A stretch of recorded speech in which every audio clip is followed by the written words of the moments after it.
Friends, मैं आज आपको बताने वाला हूँ फोटोशॉप में पलकें कैसे झपकाई जाती किसी पिक्चर की। तो आप इस वीडियो में हमारे साथ एंड तक बने रहिए ताकि आप कुछ बेहतर तरीके से सीख सकें। तो शुरुआत करते हैं हम रन कमांड बॉक्स के साथ में। सबसे पहले करना क्या है, आपको विंडोज़ प्लस आर करनी है। विंडोज़ प्लस आर आप जैसे ही करोगे तो यहाँ पे आपको टाइप करना है फोटोशॉप, और फोटोशॉप जैसे ही आप यहाँ टाइप करोगे यहाँ से ओके करके फोटोशॉप की एप्लीकेशन खुल जाएगी।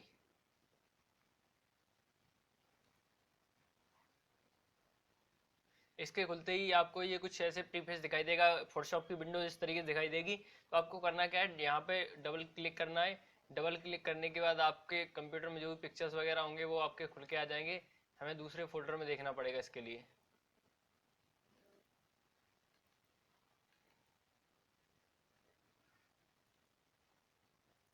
यहाँ से हम इस पिक्चर को ले लेते हैं। तो ये पिक्चर हमने ले ली। इस पिक्चर को सबसे पहले हमें करना क्या है, इसको डुप्लीकेट बनाना है। तो इसके टाइटल बार में जाके आपको राइट क्लिक करना है और यहाँ पे आपको डुप्लीकेट का ऑप्शन दिखाई देगा, यहाँ से आपको डुप्लीकेट कर लेना है। जैसे ये पिक्चर डुप्लीकेट हो जाएगी आपको ओरिजिनल पिक्चर को कर देना है क्लोज, बिना सेव किए हुए। और अब आपको करना क्या है, यहाँ पे जाके विंडोज में आपको दिख रहा होगा लेयर्स। अब लेयर जो आपको दिख रहा है, तो यहाँ पे लेयर हमारा चेक ऑलरेडी, तो यहाँ पे लेयर आपको इस जगह दिखाई दे जाएगा लेयर्स। अब लेयर पे जाके राइट क्लिक करना है और राइट क्लिक करने के बाद आपको दिख रहा होगा डुप्लीकेट लेयर। सबसे पहले आपको डुप्लीकेट लेयर करनी है, तो ऐसे ही यहाँ से ओके करेंगे, ये आपकी डुप्लीकेट लेयर हो जाएगी। अब आपको जो काम करना है वो डुप्लीकेट लेयर पे ही काम करना है। तो सबसे पहले करना क्या है, यहाँ पे डुप्लीकेट लेयर पे जाने के बाद ऊपर दिख रहा होगा आपको यहाँ पे फिल्टर। फिल्टर में जाके आपको दिखाई देगा लिक्विफाई। इस लिक्विफाई में जाने के बाद सबसे पहले हम करना क्या है, यहाँ पे इसको थोड़ा सा जूम कर लेना है। जूम करने के बाद यहाँ पे आपको दिख रहा होगा ये फर्स्ट टूल जो है, ये फर्स्ट टूल रैप टूल। इस रैप टूल पर क्लिक करेंगे। इसका साइज यहाँ पे हमें दिखाई दे रहा होगा ब्रश साइज। तो इस ब्रश साइज को हमें कम करना है तो कम भी कर सकते हैं। और ब्रश प्रेशर, प्रेशर आपको कितना रखना है तो प्रेशर भी आप कम करेंगे थोड़ा सा। हमने ब्रश साइज एंड प्रेशर दोनों कम कर दिया है। अब इसको हम थोड़ा सा एडजस्ट करने वाले हैं।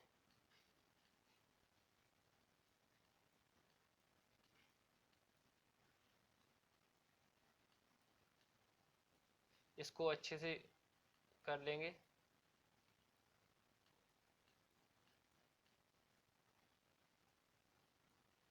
अब यहाँ से करने के बाद हमें करना क्या है, यहाँ से ओके कर देना है। अब आप देख सकते हैं यहाँ पे हमारी जो डुप्लीकेट लेयर है, इस लेयर में आपकी आई क्लोज हो चुकी है। अगर हम इसको यहाँ से क्लोज कर देंगे तो हमें दिखाई देगा कि ओरिजिनल पिक्चर हमारी अभी भी बरकरार है।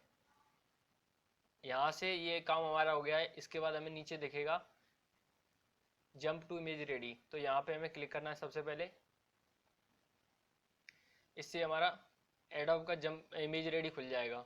इसके बाद हमें करना क्या है, यहाँ पे ये एनिमेशन आ जाएगा। इस एनिमेशन को लगाने के लिए सबसे पहले आपको जाना है विंडोज़ में, और विंडोज़ में जाने के बाद आपको दिख रहा होगा एनिमेशन। तो ये हमारा चेक है ऑलरेडी, तो इसलिए हमें यहाँ पे दिख रहा है। अब यहाँ पे आपको एक डुप्लीकेट करंट फ्रेम करना है। इस तरीके से हमारी ये डुप्लीकेट हो जाएगा। फर्स्ट वाले पे जाने के बाद हमें टाइमिंग कर लेनी 1 सेकेंड। अब हमें यहाँ पे जाने के बाद फिर से हमें लेयर्स चेक रखना है। तो लेयर्स हमारा चेक है ऑलरेडी, तो यहाँ पे आपको दिख रहा होगा लेयर्स। अब इस लेयर में जाने के बाद फर्स्ट वाले फ्रेम में आपको आई ऊपर रखनी है। ठीक है, यहाँ से आपको आई फर्स्ट वाले में ऊपर रखनी है। सेकंड वाले में आपको इस वाले को करना है और यहाँ से इसे क्लोज कर देना है। और इसके साथ साथ आप करना क्या है, यहाँ से इसको प्ले करेंगे तो आपके सामने ये कुछ नज़र आएगा, आई ब्लिंक करती हुई पिक्चर। और आपको भी ये सब सीखना है तो आप इस और बेहतरीन वीडियोस देखने के लिए आप मेरे चैनल को सब्सक्राइब कीजिए और बेल आइकन को प्रेस करना ना भूलिए। थैंक यू, धन्यवाद।